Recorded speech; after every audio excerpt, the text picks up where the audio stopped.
자, 안녕하세요. 자, 금융과 시사 관련해서 일반인들이 알기 어려운 전문 내용을 조금 더 쉽게 전달해 드리는 청새롬입니다. 자, 오랜만에 돌아왔고요. 자, 오늘은 8월 23일. 어느덧 뭐 추석도 이제 한 달도 안 남았네요. 추석도 이제 코앞인데 코로나가 아직까지 위세를 떨치고 있고 거의 한 뭐 20개월 코로나와 함께 더불어 살아가고 있는 그런 세상을 살고 있는 지가 벌써 20개월이네요. 과연 진짜 일상으로 우리가 돌아갈 수 있을지, 밖에 나갈 때 마스크를 챙기지 않아도, 깜빡하고 마스크를 쓰지 않고 나갔어도 막 소스라치게 놀라면서 다시 집으로 돌아와서 마스크를 챙겨야 되는 그런 날이 언제쯤이면 올까요? 어쨌든 뭐 오늘은 좋은 얘기만 합시다. 일단 주식시장이 어쨌든 뭐 제가 영상을 시작한 이유가 주식 때문에 영상을 시작했고, 뭐 시사나 뭐 주변 사회 이슈나 여러 가지 다양한 이야기를 하긴 하지만 어쨌든 금융 유튜버니까요. 그런 이야기를 중심으로 말씀드릴 거고요. 자, 뭐 본의 아니게 우울하게 시작해서 죄송하고요. 신나게 다시 분위기를 한번 바꿔볼게요. 자, 뭐 두 가지 안 좋은 그런 뉘앙스가 있었죠. 일단 테이퍼링이 언급된 그런 부분, 스텝 바이 스텝으로 진행될 거라는 그런 FOMC 그런 부분들이 시장에 충격을 줬고, 글로벌적으로도 뭐 미국 시장, 뭐 우리 시장, 아시아 시장 마찬가지고, 더더구나 우리 시장 같은 경우에는 거기다가 보이시는 환율도 좀 급격하게 한 40원 이상, 뭐 4, 50원 정도 이제 급격하게 조금 움직이다 보니까, 야, 테이퍼링의 문제가 아니라, 야, 이거 워낙 약세가 더 문제가 되는 거 아니야, 이런 이야기도 솔창게 나왔던 게 사실입니다. 뭐 두 가지 모두 뭐 해소라고까지는 말씀드리기 어렵겠지만, 뭐 여러 가지 뭐 잭슨홀 미팅이라든지 뭐 금융통화위원회 결과라든지 아직까지 두고 봐야 될 빅 이벤트가 이번 주에 남아 있긴 하지만, 그래도 어쨌든 뭐 환율도 10원 이상 떨어졌고요. 뭐 전반적으로 보시는 것처럼 코스피가 막판에 조금 떨어진 게 찝찝하긴 하지만 그래도 1% 가까이 회복해주는 모습. 뭐 장중에는 3,100선을 회복했었고요. 코스닥도 2% 넘게 2% 넘게 다시 1000포인트를 두들겨주는 그런 흐름으로 코스닥에서는 외국인이 돌아왔고요. 코스피에서는 외국인이 돌아오진 않았지만 거의 뭐 매도가 300억 수준이기 때문에 긍정적으로 뭐 기관들이 6천억 정도 순매수, 이런 흐름이었습니다. 뭐 지난 금요일이었죠. 금요일 미국 시장도 뭐 다시 한번 뭐 약간 추스리는 듯한 그런 발언들이 나오고, 뭐 여러 가지로 뭐 경제 지표가 크게 나빠지는 그런 분위기는 아니고요. 뭐 반도 반도체 관련 뭐 메모리 칩 그런 부분도 뭐 PC 쪽이 조금 부정적인 견해가 있긴 하지만 서버 쪽이 긍정적이다, 뭐 이런 식으로 상세가 되고 있고, 다우 지수도 긍정적, 뭐 나스닥 기술주 중심, 나스닥도 뭐 플러스가 나면서 1% 이상 회복하는 모습으로 움직임이 진행되다 보니까 보시는 것처럼 필라델피아 반도체 지수도 괜찮았습니다. 그렇기 때문에 오늘 우리 시장 뭐 변동폭이 크긴 했지만 긍정적으로 마무리가 되었고요. 물론 다양한 이벤트들이 대기하고 있고, 여기가 뭐 한 900, 코스닥으로는 뭐 한 960 언저리, 코스피로는 뭐 3100이 깨진 3000 중반 언저리, 여기가 진바닥이냐? 이거는 뭐 제가 뭐라고 말씀드리기가 어렵죠. 다만 지난 금요일에 장 마감되고 제가 분명하게 언급드렸던 부분, 예측해 드렸던 부분, 금요일 날 검증한다고 그랬죠. 화, 수, 목, 금. 이제 4일 남았습니다. 4일 뒤에 과연 주식은 예측하지 말라고 했는데 방향성은 어느 정도 읽으셔야지만 그래도 투자에 긍정적으로 분석하고 공부하시는 데 도움이 될 거라고 생각되고요.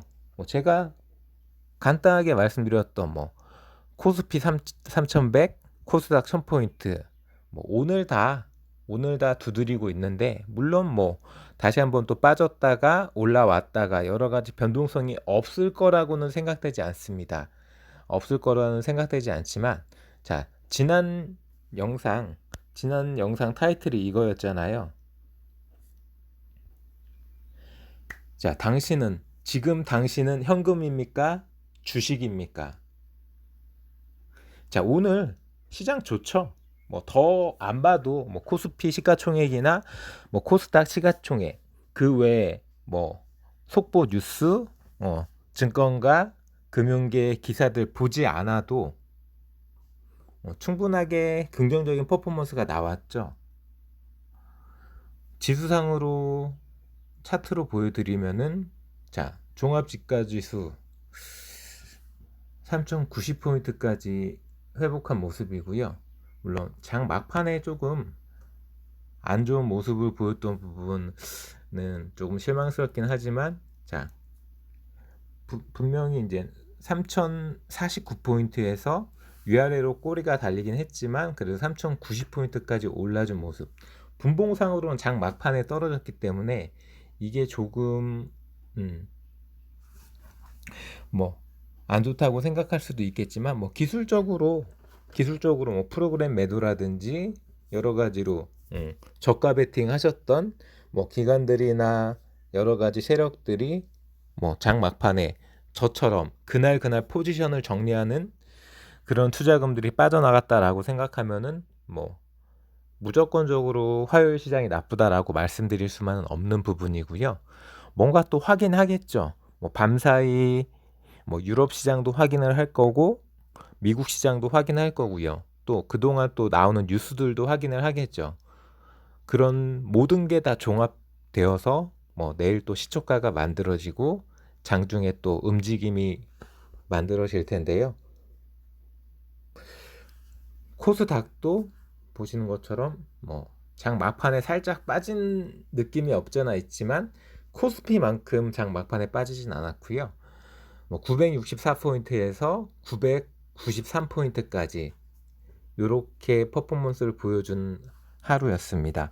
종목 들어가기 전에 제가 한번 이런 얘기 한번 항상 드리잖아요. 자, 현금인지 주식인지 주식 들고 휴일을 보낸다라든지 밤사이 여러 가지 변수를 감수한다든지 이런 거 하지 말라고 하잖아요. 제가 오늘도 마찬가지입니다. 주식시장이 이렇게 긍정적이었지만 자, 현금을 들고 있었다면은 얼마든지 이렇게 양봉이 나오는 변동성이 크더라도 오르는 변동성이기 때문에 자, 공포에 사셨다면은 현금 갖고 있는 분들 웃을 수밖에 없죠. 물론 또 던져놓는 분들이야 어쩔 수 없다고 치지만 오늘 사셔서 오늘 파셨던 분들 종목에 따라서 많게 드신 분들은 5% 이상 10%그 이상도 드신 분들 있을 거고요. 짧게 3% 4% 이렇게 드신 분들도 분명히 있을 겁니다. 우리들은 일주일에 3%가 됐든 하루 이틀 2, 3%가 됐든 수익을 나는 게 중요한 거예요. 그냥 주식을 갖고 기도를 하고 어디다 물어보고 걱정을 하고 이게 투자가 아니라 내가 내 돈을 현금을 주식에다가 박아 넣었다면은 그 주식을 들게 가져가는 게 중요한 게 아니라 수익을 가져가는 게 중요한 거잖아요. 물론 워렌 버핏처럼 가치 투자를 하고 뭐 1년, 5년, 10년 이렇게 가져갈 수 있다라면은 그렇게 하세요. 하지만 이 청세럼 채널은 단기 투자를 말씀드리는 채널이고, 자, 개인이 그렇게 대단한 정보 분석이나 어떤 시뮬레이션이나 경제 흐름, 경기 사이클, 그 종목에 대한 재무 평가, 어떤 산업 섹터에 대한 분석이 되나요? 안 되기 때문에 제가 항상 드리는 말씀, 이렇게 변동성이 나올 때는 무조건 현금이고, 오늘 같은 시장이 시작할 때 현금만 들고 있다라면은, 자, 종목에 대해서 1도 몰라도 진짜, 자, 뭐 심하게 얘기한 물반 고기반, 눈 감고 찍어도 돈 벌 수 있는 시장, 이런 시장에서 베팅을 해야지 돈을 벌 수 있는 거지. 자, 지난주 같은 시장, 내가 아무리 종목에 대해서 빠삭하게 알고 산업 흐름, 경기 흐름, 글로벌 경제 빠삭하게 알아도 그런 시장에서 돈 벌 수 있습니까? 자, 내가 왜 맨날 현금을 강조하는지, 오늘 같은 시장에서, 지금 같은 시장에서, 이렇게 떨어져 버린 시장에서 남들은 곡소리 내고 있을 때 웃을 수 있는 그런 투자자가 되시길 바라고요. 자, 종목이 중요한 게 아니라고 무지하게 말씀드리잖아요. 종목이 뭐가 중요하나요? 다 그 종목이 다 마찬가지죠. 어차피 변동성 나오는 종목, 어차피 변동성이 별로 없는 종목, 빤하죠. 자, 주식 이 시장에서 어느 정도 거래를 해보시고, 돈도 어느 정도 투자해 보시고, 자, 생리를 어느 정도 파악해 보신 분들은 종목에 특별한 게 있어갖고 어떤 종목을 찾아서 뭐 이슈가 있는 종목, M&A 합병 이슈가 있는 종목, 그런 종목 아직도 찾아다니시나요? 종목이 나를 살리고 죽이는 게 아니라 내 투자 원칙과 내 매매 기법, 내가 얼마나 철저하게 기계적으로 원칙에 입각해서 흔들리지 않고 욕심 없이 실행할 수 있는지, 사고 팔고를. 자, 주식을 들고 있다고 돈을 버는 거는 가치 투자인 거죠. 제가 말씀드리는 거는 가치 투자가 아닙니다. 계속 트레이딩, 계속 순환이다. 현금 주식, 현금 주식, 현금 주식, 현금 주식. 먹고 또 먹고 계속 반복이죠. 자, 주식을 들고 있으면은 제 지론으로는 망하는 거죠. 더더구나 지금 같은 시장에서는 무조건 현금입니다. 오늘 시장이 끝나고 나서도 현금이에요. 자, 코스닥은 그래도, 자, 장대 양봉이라고 말할 수 있을지 모르겠지만 코스피 어떤가요? 종합 주가 지수 움직임 자체가, 자, 봉 자체는 얇고 위아래로 꼬리가 길죠. 자, 우리는 저 밑꼬리에서 저 윗꼬리까지 무릎에 사서 어깨에만 팔 수 있으면 그뿐이에요. 코스피 지수가 3100을 깼든 3050을 깼든 3100을 다시 회복을 했든 뭐 그게 뭐 어쩌라고. 우리는, 자, 저점 매수, 고점 매도만 할 수 있는 투자 원칙과 매매 기법, 차트를 볼 수 있는 타점만 알면 되는 거죠. 자, 오랜만에 뭐 영상을 찍는 거니까 조금 비유적으로 한번 말씀드려 볼게요. 자, 부동산에 빗대 가지고 뭐 관심 있는 분들은 이 얘기 들어보셨을 거예요. 신축 빌라 사기. 자, 부동산에서 아파트가 인기가 좋은가요? 아니면은 빌라가 인기가 좋은가요? 당연히 아파트가 인기가 좋죠. 왜? 여러 가지 단지 여건이라든지 주변 뭐 시세, 뭐 앞으로의 전망, 가치, 그리고 브랜드 파워, 대기업이 만들어주는 어떤 건설의 어떤 탄탄한 그런.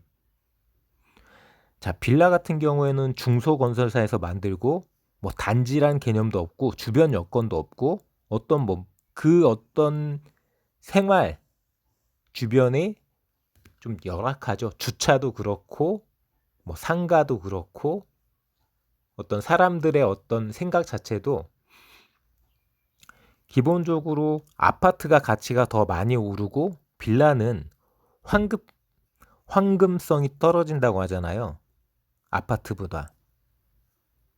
근데 신축 빌라가 비싸죠.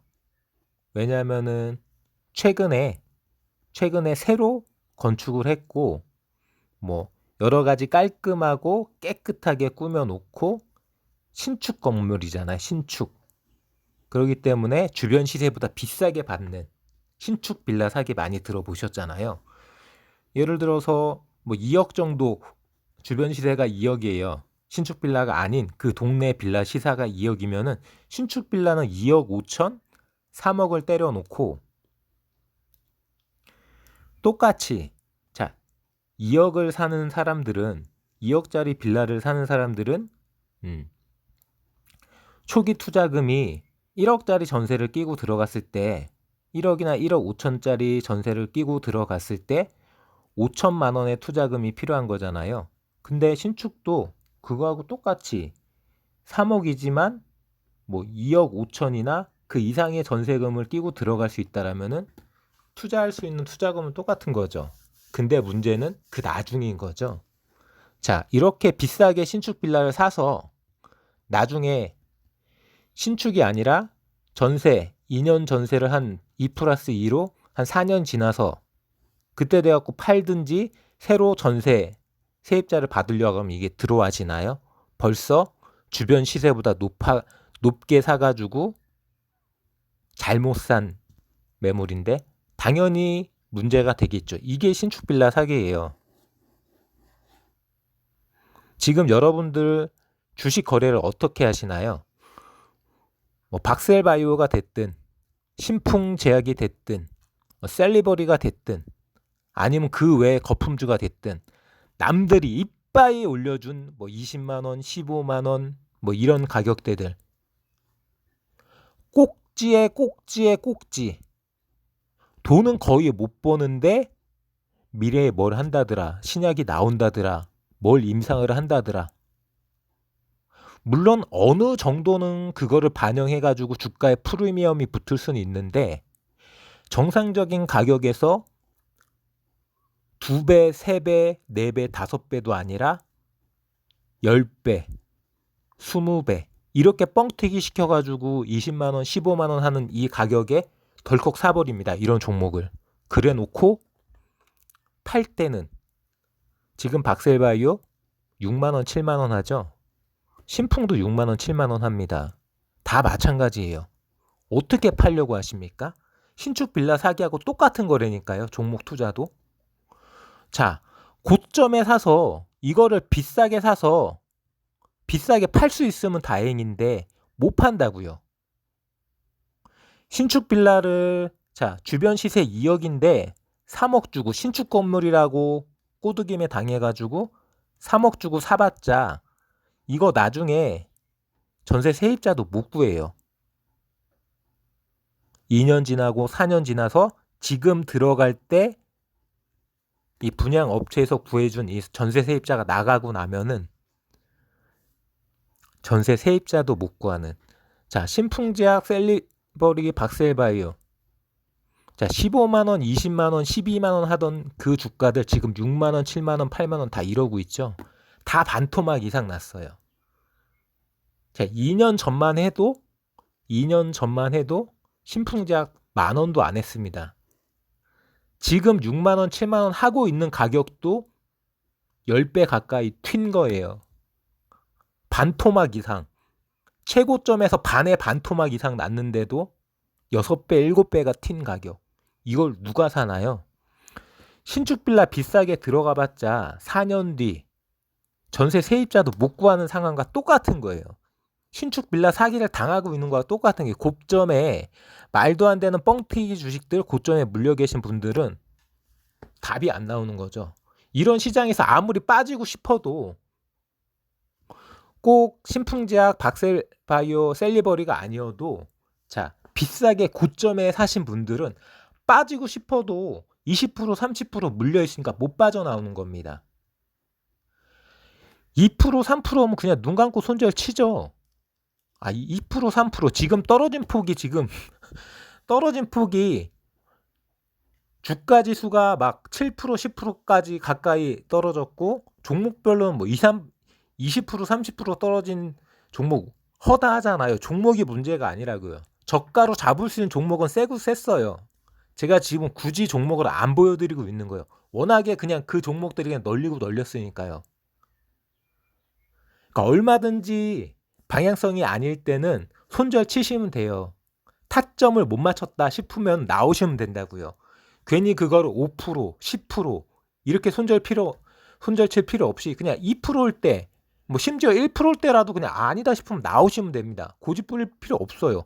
신축 빌라 이거 들어보고 아닌 것 같으면 안 사면 그만이죠. 근데 시장이 이래요 지금. 뭐 LG전자나 LG화학 같은 경우에는 배터리 리콜 GM 사태 때문에 뭐 악재를 맞은 부분이기 때문에 논외로 치고요. 자, 제가 주로 말씀드리는 코스닥 150 레버리지 이 ETF 상품 같은 게 지금 5% 뛰었죠. 오늘 하루만 5% 회복이에요. 뭐 AD칩스도 1,000원이 깨질 것처럼 보였지만 안 깨졌죠. 자, 삼성전자도 1% 가까이. 자, 셀트리온이 7%, 장중에 8%도 찍었던 것 같은데요. 자, 7.7% 고가가 셀트리온도 7.7%가 움직이는 시장입니다. 이런 시장에 2, 3% 손절을 못해서 지난주에 또는 지지난주에 자, 방향성이 아닌데 잠깐 들어갔다가 단기 매매를 하려고 잠깐 들어갔으면은 그걸 철저히 지키고 손절이 아깝다라고 생각하지 마시고 2, 3% 그냥 털고 나오시면은 자, 일주일만 기다렸다면은 아니 일주일도 기다릴 필요 없었죠. 지난주에도 퍼포먼스는 있었으니까요. 자, 저점에 퍼포먼스 나올 때 얼마든지 다시 한번 시도해 볼 수 있어요. 트라이. 시도해 보셔서 방향성이 맞으면은 뭐 3%, 5%, 뭐 7%도 먹고 나올 수 있는 거죠. 근데 그게 아니라 고집 부리시고 오를 거라고 생각하신 분들은 2, 3% 그냥 우습게 맞는 거죠. 최근에 댓글 다신 분들 뭐 아주아이비 투자가 됐든 대우건설이 됐든 못 나와요. 자, 20%, 30%씩 물려 계시는데 나올 수 있겠습니까? 저점이 아니라 저점 할아버지 나와도 못 나와봐요. 왜? 그때 되면 30%, 40%, 50% 손절이니까. 이런 시장이 반등되는 시장이 나와도 뭐 하루에 잘 달려도 5%, 10%인데 종목별로 이렇게 3번, 4번, 5번까지 먹어야지 본전인데 나올 수 있겠습니까?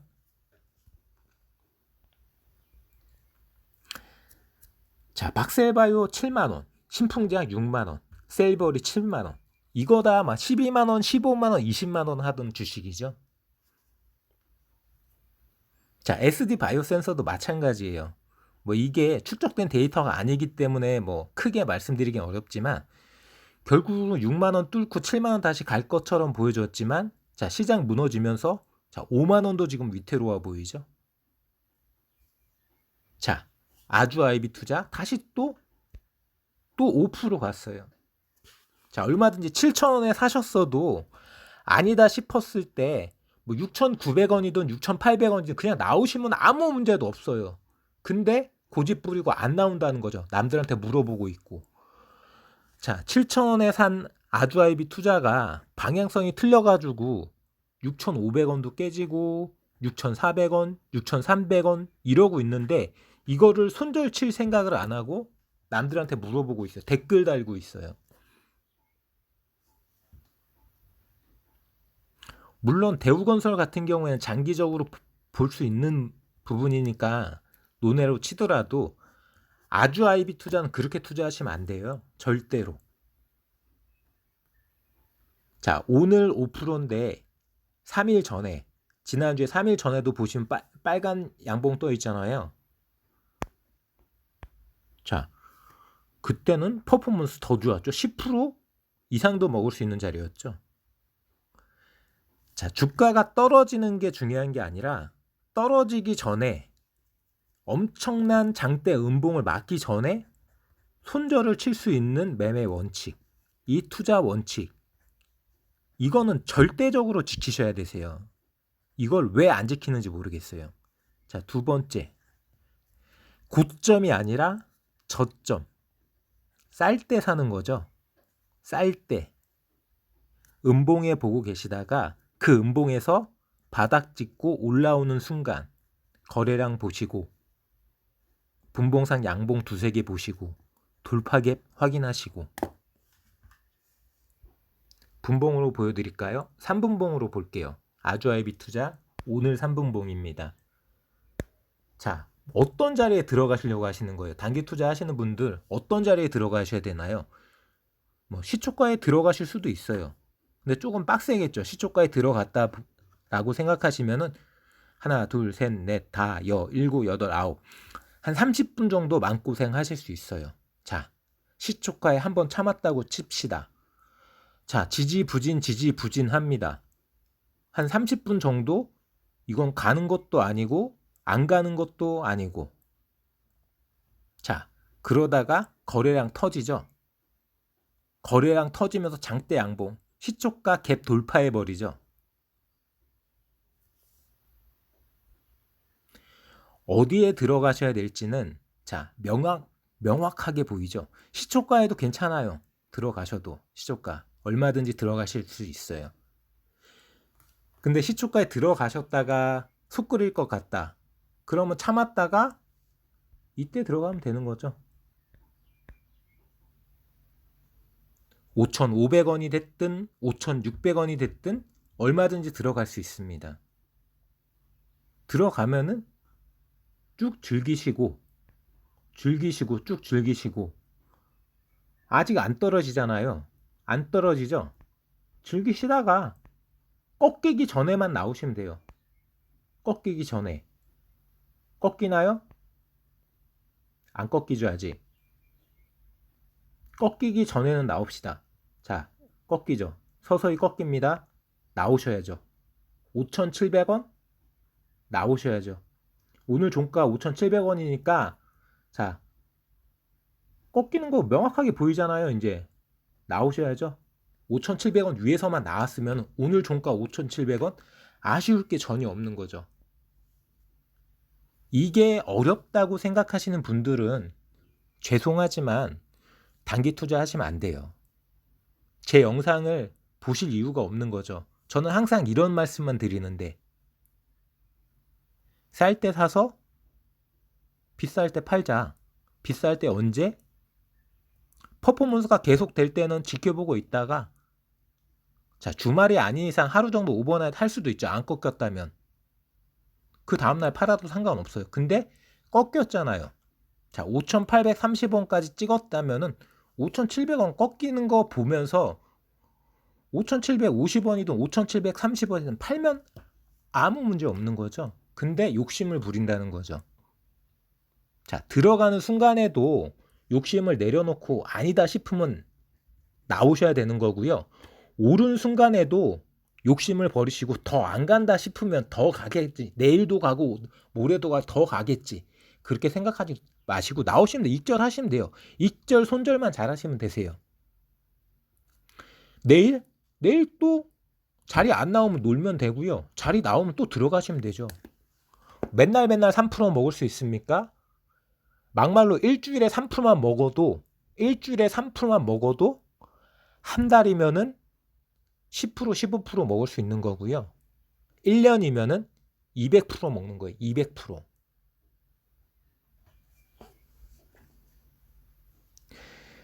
제가 드리는 말씀이 어려운 말씀이 아니에요. 제가 어려운 말씀이면 절대 이거를 주님 분들한테 말씀드리지 않습니다. 초보 투자자들한테 절대 말씀드리지 않아요. 제가 여러 번 경험했고 성공했고 제가 성공했던 그런 실제 매매 영상도 많이 보여드렸잖아요. 타점이 어떤 타점인지, 어느 순간에 들어가는지, 파는 순간, 매도 타점이 어떤 순간에 파는 건지, 이때 왜 팔아야 되는지 이때 안 팔면은 다음날 어떻게 되는지, 다음날 어떤 기회가 오고 어떤 흐름이 나오는지까지 영상으로 다 만들어 드렸잖아요. 수익률, 제가 계좌 수익률 인증하는 그런 영상 찾아보시거나 단기 매매 기법, 분봉 차트 설명하는 그런 영상 찾아보면은 뭐 바이넥스 거래한 영상이 됐든 뭐 AD 칩스 거래한 영상이 됐든 뭐 코스닥 150 레버리지 ETF 상품 거래했던 영상이 됐든 제가 설명드린 내용 그대로 들어있어요. 종목이 중요한 게 아니라니까요. 종목은 뭐 아주 IB 투자를 제가 지금 말씀드렸지만 앞서서 말씀드린 코스닥 150 레버리지도 마찬가지예요. 이것도 분봉 차트상 비슷해요. 자, 이렇게 떨어진 자리에서 이 종목 같은 게 돌파갭이 나왔어요. 돌파갭이 나왔는데 보시다시피 같은 3분봉이고요. 돌파갭을 탔으면 다행인데 못 탔어. 못 탔어. 그러면 좀 지켜보세요. 무조건 그 돌파갭에 무조건 따라가려고만 하지 마시고요. 좀 지켜봤는데 지지부진하다가 음봉이 3개가 연속 뜨더니 그 음봉 끝나고 나서 밑꼬리가 달린 양봉이 뜨네? 그럼 이 순간인 거죠. 이 순간 딱 보고 그 다음 장대 양봉 돌파갭 나오죠. 다시 시초가를 회복하면 돌파갭, 여기에선 무조건 들어가야죠. 자, 그렇다면은 한 14,500원 중반대는 들어가셨겠죠. 14,600원 되기 전에 들어갔다면은 뭐 그 다음 3분봉에 조금 밑꼬리가 달렸다가 돌아오는 부분은 견디셔야 되시고요. 즐기시는 거죠. 즐기시는 겁니다. 퍼포먼스 충분히 즐기면 돼요. 자, 이게 조금 불안하다라고 생각하시는 분은 있을 수 있어요. 이 장대 양봉에서 샀는데 그 다음 봉이 음봉인데 아랫꼬리가 달린 이 아랫꼬리를 어떻게 버틸 것인가. 이게 2, 3% 제가 이야기한 2, 3%가 깨지는 자리인가 아닌가. 자, 예를 들어서 한 14,520원 30원 정도에 샀다고 칩시다. 이 돌파가 14,520원 30원 정도에 샀다면은 살짝 밀렸다가 올라오는 거고, 그게 아니라 좀 더 늦게 사서 한 14,540원 이상에서 샀다 하더라도 뭐 살짝 14,500원 살짝 깼다가 올라오기 때문에 한 40원, 50원 정도 수준이잖아요. 그러니까 살짝 3%, 살짝 애매한 0.3%죠. 죄송합니다. 40원이니까 3%가 아니라 0.3%죠. 자, 40원 살짝 깰까 말까 애매한 그런 부분이기 때문에 14,500원 정도를 뭐 회복해주는 그런 퍼포먼스인데, 이 정도 견디시면 뭐 따뜻하게 14,600원, 14,700원, 14,800원, 14,900원, 뭐 심지어 15,000원도 보여주죠. 근데 뭔가 찝찝해. 솔직하게 말씀드리면 오늘 정리를 안 하셔도 돼요. 코스닥 150 레버리지 같은 경우는 고점 마무리이기 때문에 뭐 굳이 15,000원에서 턴 거 아니었다면은, 털었다면 15,000원에서 턴 게 맞는 거고요. 그게 아니면은 뭐 종가가 14,960원이기 때문에 이 정도 참아볼 만합니다. 내일 한번 더 보고, 내일 시초에 뭐 개파락이 막 떠버리고 막 밤사이 막 글로벌 증시가 다시 또 안 좋았고 막 그러면은 시초에 던질 수도 있지만, 자, 한 번 정도 참아볼 만하죠. 그렇게 안 빠졌기 때문에 고점 대비해. 투자 이렇게 하는 거죠. 종목이 중요한 게 아니에요. 투자 원칙, 매매 기법, 어떻게 단기 투자를 할 건지.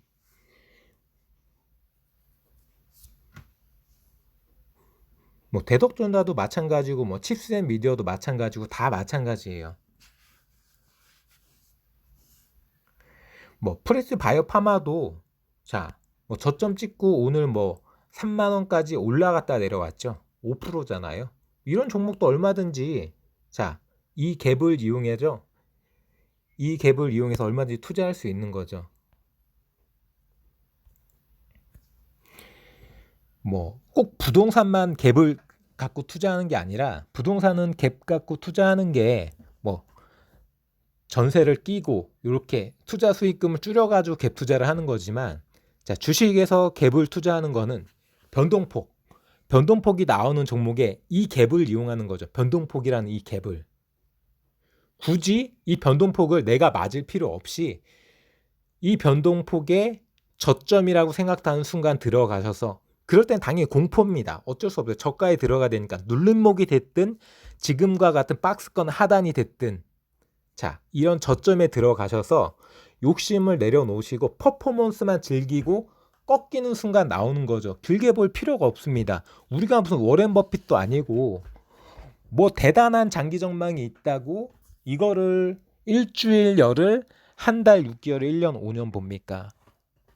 볼 필요도 없어요. 이 종목이 어떻게 될지, 이 산업 섹터가 어떻게 될지 알 필요도 없어요. 변동폭만 먹고 나오자고요. 뭐 제가 이렇게 말씀드린다고 야 너는 경제에 대해서 1도 이야기 안 하고 글로벌 시장이 어떻게 되는지 산업 섹터가 어떻게 되는지 바이오 헬스케어 반도체가 어떻게 되는지 왜 이런 얘기는 안 해라고 이야기하시는 분들 제 영상 모르는 분들이에요. 제가 올해 예측해 드린 것만 해도 IMF보다 더 많이 맞췄고요. 자, 어지간한 경제 채널보다 더 많이 맞췄습니다. 예전 영상 한번 보세요. 제가 올해의 코스피나 코스닥 흐름이 어떻게 될 거라는 거 다 맞췄죠. 그러니까 이걸 맞췄다고 자랑하는 게 아니라 자, 그런 흐름이 중요한 게 아니고 예측이 중요한 게 아니고 자, 우리가 돈을 버는 게 중요한 거잖아요. 제가 아무리 다 맞췄으면 뭐합니까? 돈을 못 벌면 꽝인 거지. 제가 돈을 어떤 종목에서 어떻게 벌었고 이 종목에서 어떻게 투자해서 돈을 벌었고 그것도 다 계좌 오픈하고 수익 인증 다 해드렸잖아요. 자, 예측이 중요한 게 아니라 대응이 중요한 거예요. 종목에 들어가서 종목이 중요한 게 아니라 내가 어떻게 돈을 먹고 나오는 퍼포먼스를 즐길 건지 대응할 수 있을지 어떤 매매 기법을 사용할지 어떤 투자 원칙을 갖고 철저하게 그 원칙을 지키면서 오늘 같은 지금 같은 힘든 시장에서도 퍼포먼스만 나와준다면은 변동폭만 준다면은 나는 돈을 벌 수 있어. 이거 하나면 되는 거죠. 종목이 그렇게 중요하세요? 종목은 자 유튜브를 뒤져도 그렇고 뭐 경제 방송을 보셔도 그렇고요. 널리고 널렸습니다. 뭐 급등주, 문자, 단기 종목, 전문가 추천 그냥 네이버 검색, 트렌드 랭킹 검색만 해도 또는 시장 시작했을 때 그날 상승률 상위, 거래량 상위 이렇게 종목만 대충만 두드려도 수십 개씩 나오죠. 문제는 여러분들이 그 종목을 모르는 게 아니라 그 종목이 올라갈지 더 올라갈지 더 떨어질지 모른다는 거. 모르는데 괜히 왜 위험하게 투자하세요? 안전하게 제가 설명드리는 방법대로만 투자하세요. 제 말을 믿고 투자하라는 게 아니라 안전하게 투자할 수 있는 방법을 찾아보시라는 거예요. 저는 이렇게 투자하고 있고 이런 게 저한테 맞기 때문에 종목을 곁들여서 이런 종목에서 이렇게 투자하고 이런 그래프, 이런 차트를 보여줄 때 바닥을 찍고 올라올 때 타점을 잡으시고 들어가 보시면은 요 정도 퍼포먼스를 먹을 수 있습니다. 이게 어려운가요? 뭐 오늘도 마찬가지 굳이 뭐 종목 말씀드릴 필요 있나요? 자, 뭐 프레스 바이오파마도 계속해서 퍼포먼스는 나와주고 있지만 3만 원 중반 정도 가면 처맞는 종목이죠. 답은 나와 있는 거죠. 뭐 2만 원 후반대에서 3만 원 중반대까지 박스권. 프레스 바이오파마는 2만 원 후반에서 3만 원 초반대까지 중반대까지 박스권 딱 설정해 놓고 자, 3만 원을 넘겨가지고 3만 원 중반대로 가려면은 조금 안전하게 빠르게 빠진다는 기분으로 퍼포먼스를 즐기시고 그게 아니라 조금 공포적으로 위험을 감수하면서도 뭐 27,000원, 28,000원 이때쯤에는 퍼포먼스가 확인될 때는 과감하게 들어가시면서 변동폭만 먹고 그날 길게 끌지 마시고요. 자, 고점에서 마무리됐다면 하루 정도 오버나이트 할 수 있지만 그게 아니고 고점에서 2% 이상 빠지는데 굳이 안 털고 오버나이트 할 필요 없이 변동폭만 먹고 나오는 거죠. 아주 IB 투자든 뭐 코스닥 150 레버리지든 AD 칩스는 다 마찬가지예요. 제가 말씀드리는 종목은 바이넥스도 마찬가지입니다. 다 마찬가지예요.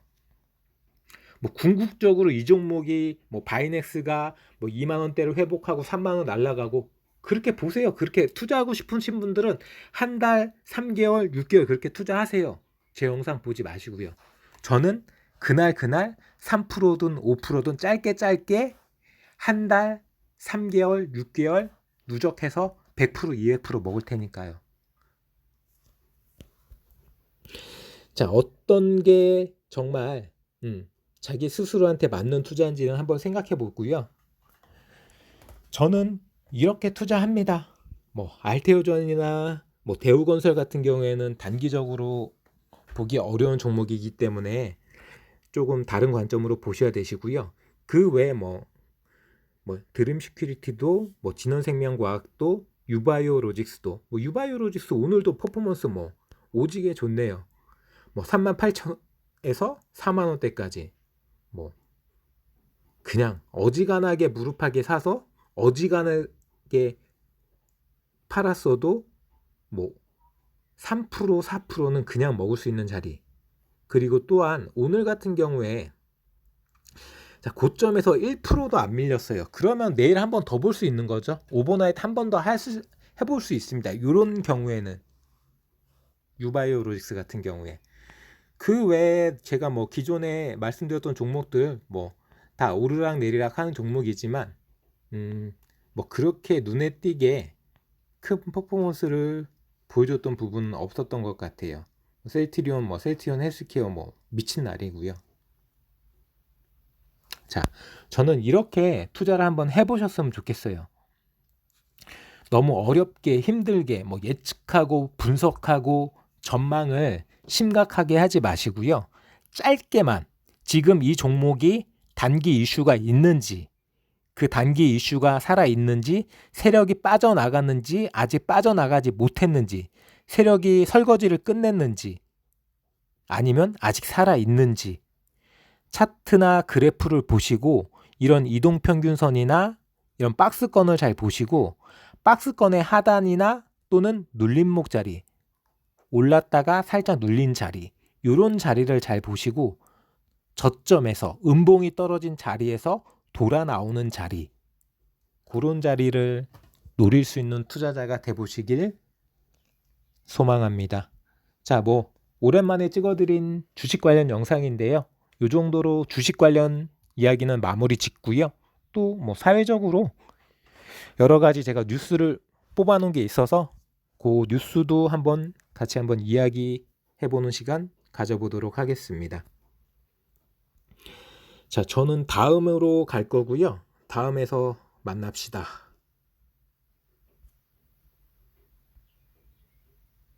자, 제가 뭐 오늘 검색해갖고 한번 읽어봤던 뉴스 위주로 일단 말씀드리고 그 외에 또 짚어볼 만한 이야기들 있으면 짚어보도록 하겠습니다.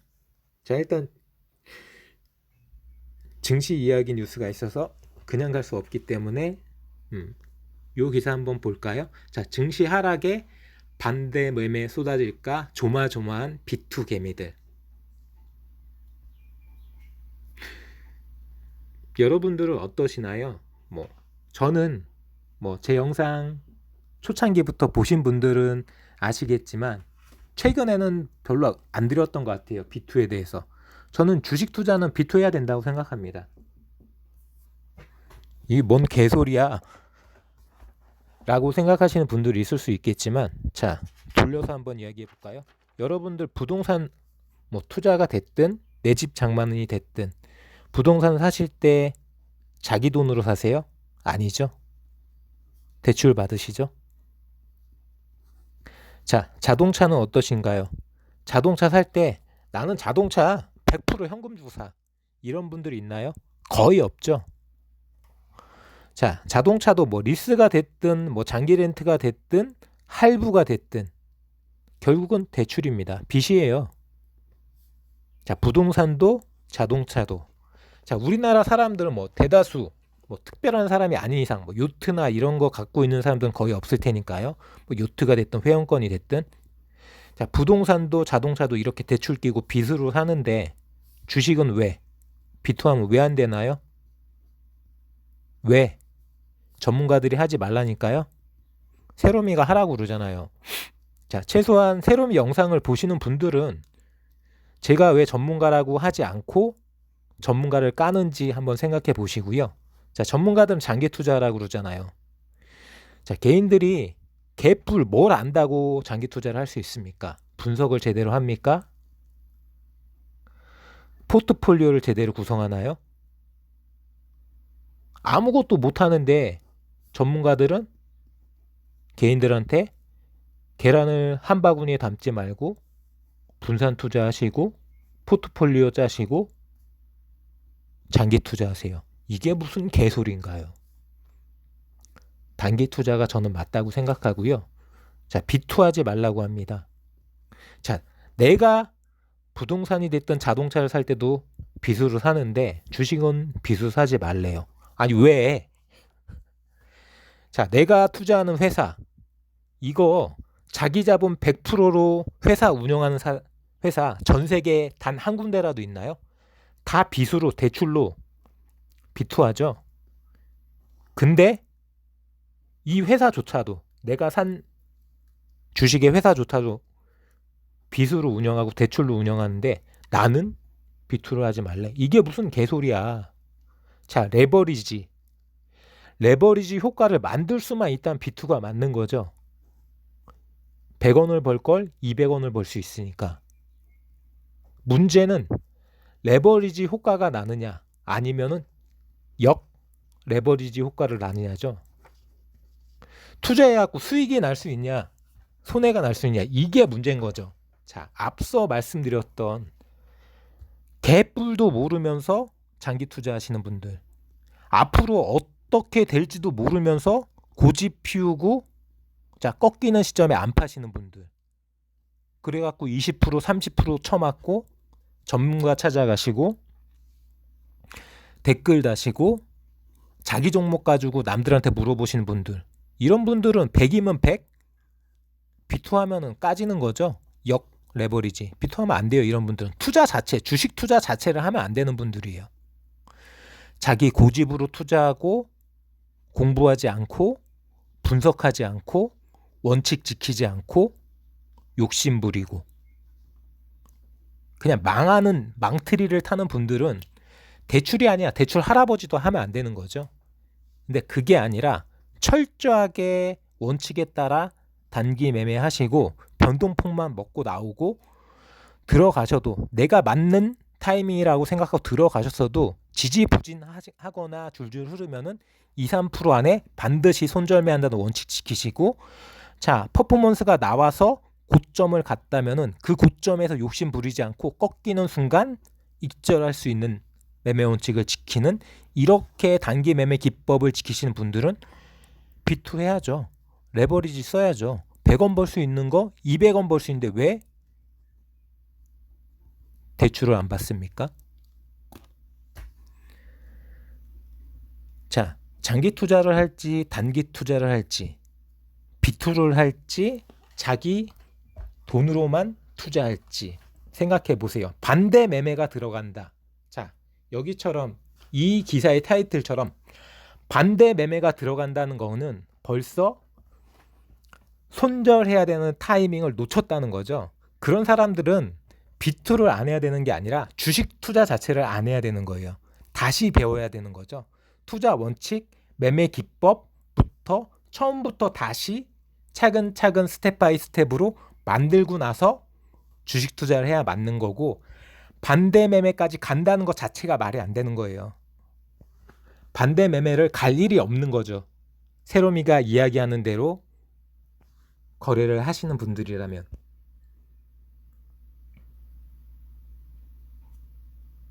자, 다른 기사 볼까요? 이건 뭐 오스틴 1, 2년 봤었는데 누구도 11일 만에 붕괴 예상 못해. 트럼프, 탈레반, 철군 합의로 어떤 좋은 선택지도 없었다. 그러니까 이것도 어떻게 보면 개소리인 거예요. 자, 미국은 이렇게 급격하게 아프간 정부가 무너질 줄 모르고 철군했다라는 이야기잖아요. 이게 얼마나 말도 안 되는 개소리냐면은, 자, 미군이 아프간 침공하기 전에 지배하고 있던 데가 어디였나요? 탈레반이었죠. 탈레반이 아프간을 지배하고 있었어요. 지금의 무너지기 전 아프간 정부는 원래 지배자들이 아니죠. 원래 기득권층이 아니에요. 그리고 그나마 지금 기득권층이었던 이 아프간 정부가 어떤 행동을 보였나요? 자, 카불 포위되니까 대통령이라는 자가 있는 거 없는 거 싹 끌어 모아가지고 지돈 챙겨서 날랐어요. 뭐 이거를 미국 당국이나 미국 정보부가 몰랐다? 말이 안 되는 개소리인 거죠. 다 알고 있었겠죠. 얘네들도 답이 나온 거죠. 우리가 여기 있어 봤자 미군이 아프간 지켜주면서 이 땅에 계속 투자해 봤자 얘네들이 결국은 우리가 지금 밀어주고 있는 이 세력들이 기존의 탈레반 애들을 못 이길 거다. 돈만 계속 쏟아부을 거다. 라고 생각하고 솔직하게 말해가지고 발 뺀 거잖아, 너네들. 개소리 하지 말고. 비겁하게 발 뺀 거 아니야? 베트남, 1960년대, 70년대 베트남 꼴 날 것 같으니까 발 뺀 거잖아.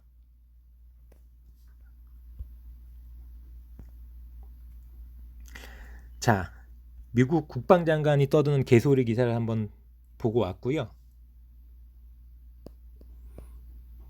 자, 뭐 박원순표 노들섬 이것도 아까 계속 말씀드린 거 계속 중앙일보 기사인데 뭐 박사라 기자 리포트인데 리포트도 같지 않은 개소리를 떠들고 있고요. 지금 20개월째 코로나인데 노들섬이 아니라 오페라 하우스, 호주가 자랑하는 오페라 하우스라도 공연이 성공하나요? 공연이 활기차게 열릴 수가 있나요? 지금 상황은 생각하지 않고 이거를 박원순이 했던 정책이니까 까고 헐뜯고 끌어내리려고 하는 이런 기사. 이게 언론사입니까?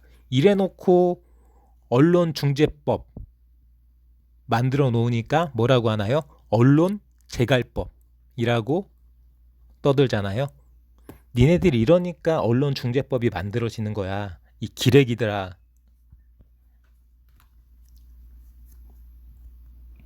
자, 다른 기사 보겠습니다. 자, 찍을 사람이 없다. 역대급 저질 대선. 저도 200% 동감합니다. 정말 진짜 찍을 사람이 없어요. 그나마 지금 여권에서는 자, 유력한 대선 주자 뭐 2명 꼽으라면은 이재명과 이낙연 꼽겠죠. 나머지는 근처에도 못 갈 것 같아요. 뭐 박용진이든 추미애든 정세균이든 김두관이든 그나마 가능성이 있는 사람들이 이재명과 이낙연이죠. 이재명은 그냥 함량미대요. 뭐 함량미달, 전과 사범, 형수 욕설, 김부선 스캔들, 계속 반복되는 아나무인격 그런 태도들, 언제 터질지 모르는 욱하는 성격. 자, 이 사람이 만에 하나 대통령이 된다고 그러면은 자, 미국이 됐던 유럽이 됐던 아시아가 됐든 해외 순방 가가지고 국민들이 너무 조마조마할 것 같아. 이거 대통령이라고 뽑아놨는데 해외 나가가지고 개망신 당하면 어떡하지? 이 사람이 뭐 경기도지사가 됐든 뭐 성남시장이 됐든 뭐 대선 후보가 됐든 그때는 아휴 그냥 그러려니 하면 되지만 만에 하나 진짜 해외 나가가지고 대통령 타이틀 달고 해외 나가가지고 해외 정상이 됐든 해외에서 뭐 진짜 말도 안 되는 진짜 그런 사고 하나 터뜨려 버리면은 이거는 두고두고 역사에 남는 거죠. 일개 개인이, 일개 도지사가, 일개 성남시장이 뭐 형수한테 욕을 하든 전과가 사범이든 뭐 모 배우하고 스캔들이 났든 1도 관심이 없는데, 문제는 대통령이 됐을 때는 차원이 다르다는 거죠. 경기도지사가 돼가지고 당선자 인터뷰를 하는데 사전에 양해되지 않은 질문을 했다고 자 이어폰을 던져버리는, 생방송 인터뷰를 중단시켜버리는 이런 인성을 가진 사람이 일국의 대통령을 한다고요? 상상할 수 없는 것 같고요.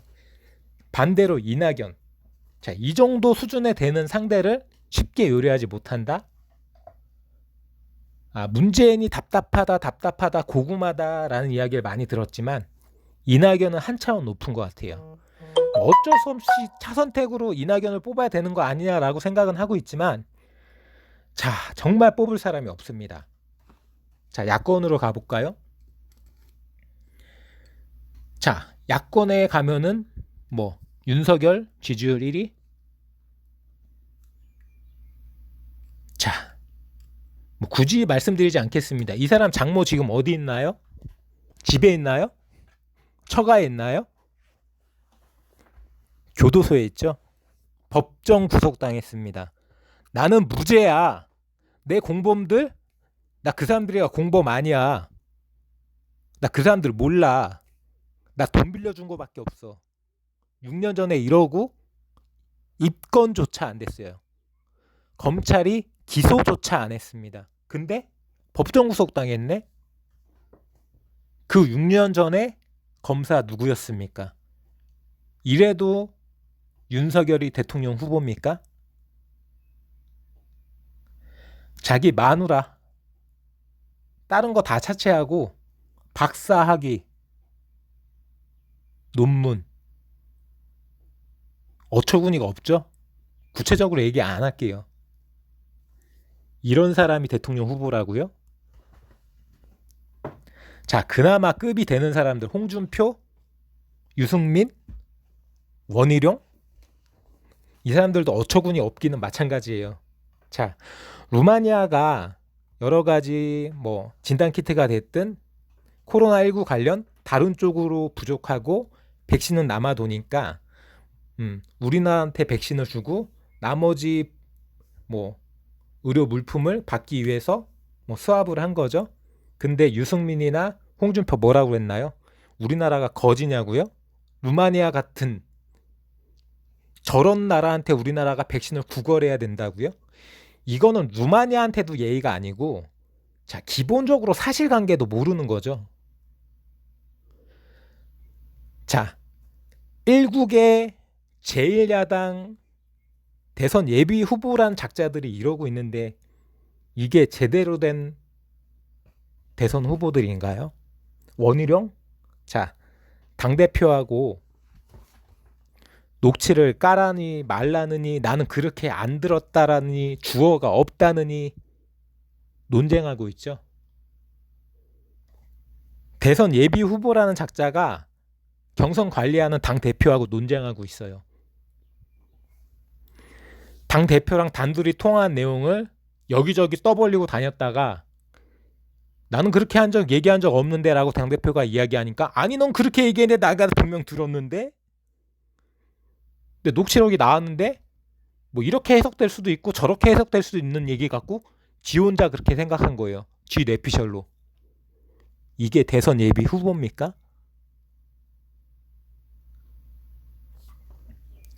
정말 200% 공감하는 머니투데이 이창섭 기자의 리포트.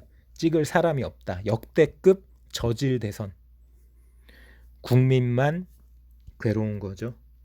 이러니까 어떻게 보면 역설적으로, 자, 정권을 교체한다는 여론이 상당함에도 불구하고 대통령 지지율이 40% 중반, 40% 초반 안 떨어지는 거죠.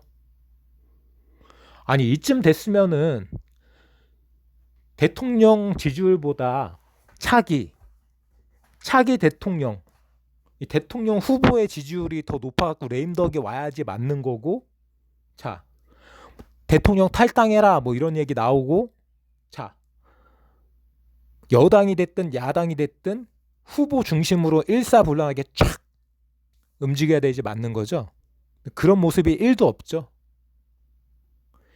제가 봤을 때는 뭐 윤석열이나 최재형은 깜도 안 되고요.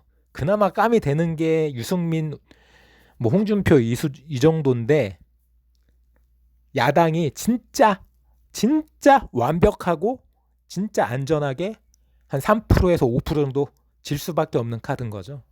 절대 이길 수 없는 카드. 이재명이나 이낙연이 잘나서 똑똑해서 능력 있어서 정치를 잘할 것 같으니까 여권이 이긴다는 게 아니라, 어차피 이놈 저놈 그나물의 그 밥이면은 대통령 지지율도 그렇고 전반적으로 정당 지지율도 그렇고 야권이 이명박 박근혜 때 죽 써놓은 것도 그렇고 굳이 다시 야권을 선택할 이유가 없는 거죠. 그냥 하던 놈이 해, 그냥. 이렇게 된다는 거죠. 이런 슬픈 대통령 선거가 되지 않기를 제발 소원해 봅니다. 자, 그리고 또 제가 봤던 기사가 뭐 남아있는 게 있나요? 요것도 볼게요. 수술실 내부 CCTV 설치 의무화. 보건복지 소위통과 헬스조선 신은진 기자 리포트고요. 자, 이거 뭐 국민이 반대하는 사람들이 있나요? 물론 있겠죠.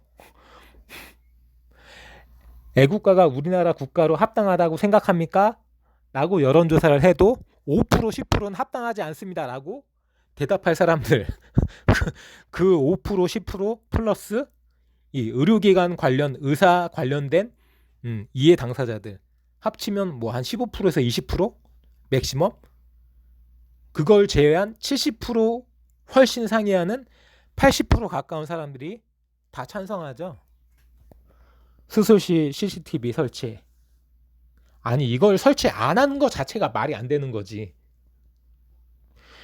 여러 가지로 자기들끼리 간호사가 수술하고 의료기기 영업사원이 수술하고 이제 갓 인턴 나부랭이가 수술하고 이렇게 해갖고 사회적으로 문제된 게 무수하게 많아도 아니 배째 우리는 수술실 CCTV 못 다뤄 이러고 버티는 의사협회.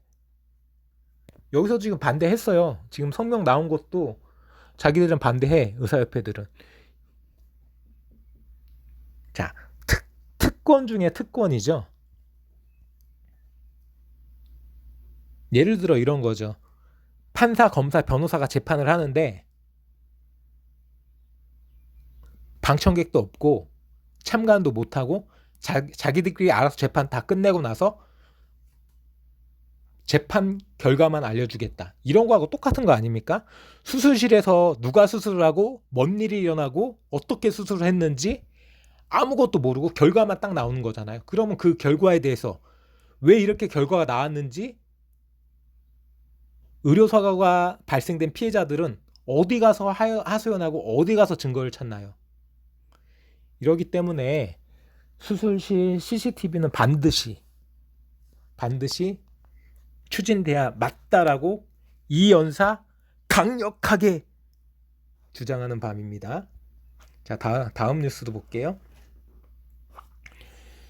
자, 국민의당 부동산 투기 의혹, 민주당 국힘 데칼코마니 다 마찬가지죠. 정치 좀 하겠다고 꺼부적 되는 사람들, 뭐 진짜 안 할 말로 집에 쌀 떨어지고 먹을 거 없는데 정치하겠다고 꺼부적 되나요? 최소한 뭐 집 한 채씩은 다 있고 집 한 채가 모자라서 진짜 두 채, 세 채씩 있고 진짜 삶이 무료하고 권력을 남용하고 싶고 자기가 뭔가 된 듯한 그런 걸 느껴보고 싶은 사람들이 정치하겠다고 꺼부적거리고 나오는 거죠. 봉사하고 시민사회를 위해서 국가 발전을 위해서 자기 한 몸 희생하겠다는 사람이 정치를 하는 게 아니라 이런 세상이니까 당연히 이런 재산과 관련된 이권과 관련된 50보 100보죠. 자, MBC 보도본부장 계속 이제 올림픽 때 계속 문제가 많았기 때문에 뭐 책임을 진다라는 이야기도 있고요. 뭐 부동산 큰 소리 쳤던 국민의힘 소가 웃을 일이죠. 부동산 갖고 국민의힘이 큰 소리 친다. 자, 얼마 전에 김연아 전 의원 자, 그렇게 당당하게 국회의원 할 때 김현미 국토부 장관 까고 현 정부 부동산 정책 까고 바른 소리인 것처럼 자기는 떳떳한 것처럼 개소리 신소리 쏟아내더만 국회의원 떨어지고 나서 최근에 5살 훈이가 서울시장 재보선에서 화려하게 복귀하니까 SH공사 사장 해보겠다고 꺼부적거리고 나왔다가 뭐 부동산이 세 채네 네 채네 이 소리 듣고 결국은 찌그러져가지고 깨갱했죠. 자기도 부동산에 대해서 떳떳한 거 1도 없는 여자가 뭔 너무 현 정부 부동산 정책이 어떠니 김현미 장관이 어떠니 얘 뭔 생각으로 뭔 대가리로 이랬을까? 자, 확진 환자 1,400명대. 뭐 주말이니까 당연히 이 정도 떨어질 수 있는데 주중에도 좀 안 올랐으면 하는 바람인데 뭐 태풍 소식도 있고 뭐 여러 가지로 불안한 다사다난한 그런 세상을 살고 있는 것 같습니다. 아프간 난민 관련해서도 뜨겁죠. 뭐 저는 아프간 난민 뭐 새롭게 들어오는 분들은 솔직히 토론해 봐야겠지만 지금 우리나라에 있어서 아프간으로 돌아가지 못하시는 분들 이분들을 포함한 이분들 뭐 일가 친척 가족들 요 정도는 수용해 주는 게 맞는 게 아닌가. 우리나라의 국격 선진국의 품격. 자, 그냥 경제 규모가 크고 군사력이 세고 국제적으로 인지도가 높고 뭐 K-팝, K-한류, K-컨텐츠 뭐 이런 게 유명하다고 우리나라 선진국입니까? 국제적으로 이런 일이 났을 때 인도적으로 당연히 해야 될 본분을 하는 게 선진국인 거죠. 자, 오늘은 뭐 여기까지 영상 정리해서 올려드릴 거고요. 뭐 주식이나 금융, 시사 관련해서 이렇게 늘 말씀드리는 유튜버 청세롬이고요. 요런 다양한 정보들은 모두 다 누구? 내게 맡겨라.